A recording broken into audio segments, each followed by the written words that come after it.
Hello বন্ধুরা, তুমি সবাই কেমন আছো? আশা করি ভালো আছো। আমিও খুব ভালো আছি। আমি সঙ্গীতা।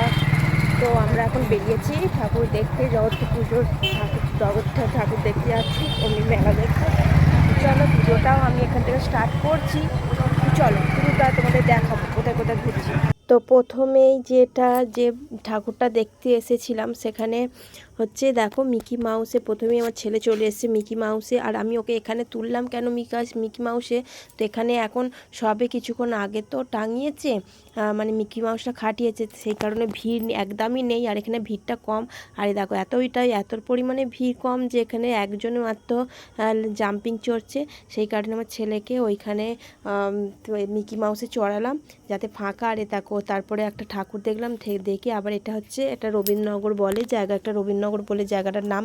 তো সেখানে চলে এসেছি ঠাকুর দেখতে।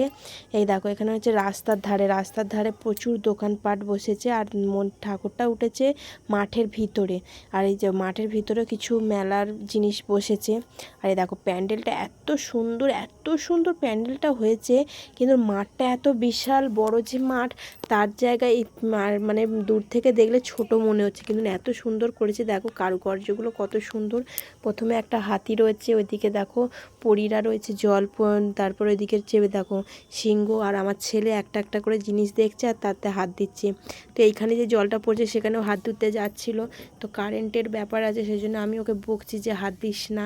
খুব সুন্দর একটা প্যান্ডেল হয়েছে, মানে 2-3টে ঠাকুর দেখলাম, তার মধ্যে এই প্যান্ডেলটা দারুণ হয়েছে, দারুণ। হাতের কাজ কত সুন্দর, দেখো ভিতরটা, এটা ভিতরের দিকটা। এরপরে ঠাকুরটাও সুন্দর হয়েছে। অন্য ঠাকুরগুলো আমাদের ওই দিকের ঠাকুরগুলো একটু ছোট হয়েছে, কিন্তু এই ঠাকুরটা মানে এটা মনে হচ্ছে কুমোরটুলি থেকে নিয়ে এসেছে, কেন রুদ্র মানে কি পাল দিয়ে লেখা রয়েছে। যাই হোক, আরে দেখো ভিতরটা দেখো কত সুন্দর করেছে। এরপরে আবার যাব অন্য ঠাকুর দেখতে। তাই ঠাকুর দেখার আগে ঠাকুর দেখে চলে এসেছি এবার কেনাকাটা করতে, মানে মেলা ঘুরতে। তো এইখান থেকে আমার ছেলে একটা মাটির জিনিস কিনলো। মাটির হচ্ছে কী কিনলো যেন, হচ্ছে কৃষ্ণ কিনলো। আর এই দেখো এইখানেও ছোটোখাটো সব সাজা গোজা বসেছে।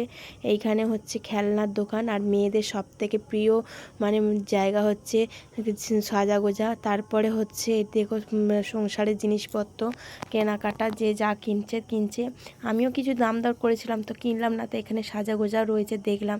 আর এইখানে রয়েছে কাপ প্লেটের সেট। আর তারপরে রয়েছে যে এইখানেও আর একটা রয়েছে খেলনার দোকান, আর ওইদিকে রয়েছে চড়ার জিনিস। আমার ছেলে এখানে এই যে নিচে ট্রেনটা চড়ছে, কত আনন্দ করছে। ও এসেই বলছে মা আমি ট্রেন চড়বো, ড্রাগন ট্রেন চড়বো। তো এটা হচ্ছে নিচে দিয়ে, আর ওপরেরগুলো যেটা হচ্ছে ওগুলো তো বড়টা মিলে।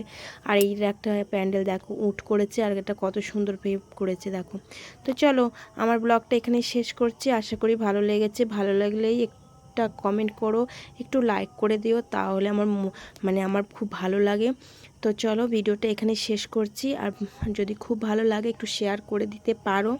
তো তোমরাও কেউ কারা কারা সব জগদ্ধাত্রী পুজোয় ঘুরেছো একটু কমেন্ট করে বলো। তো আজকে তো দশমী, জগদ্ধাত্রী পুজো এই 2024 সালের মধ্যে শেষ হয়ে গেল। আবার গত বছর 2025-এ টাটা।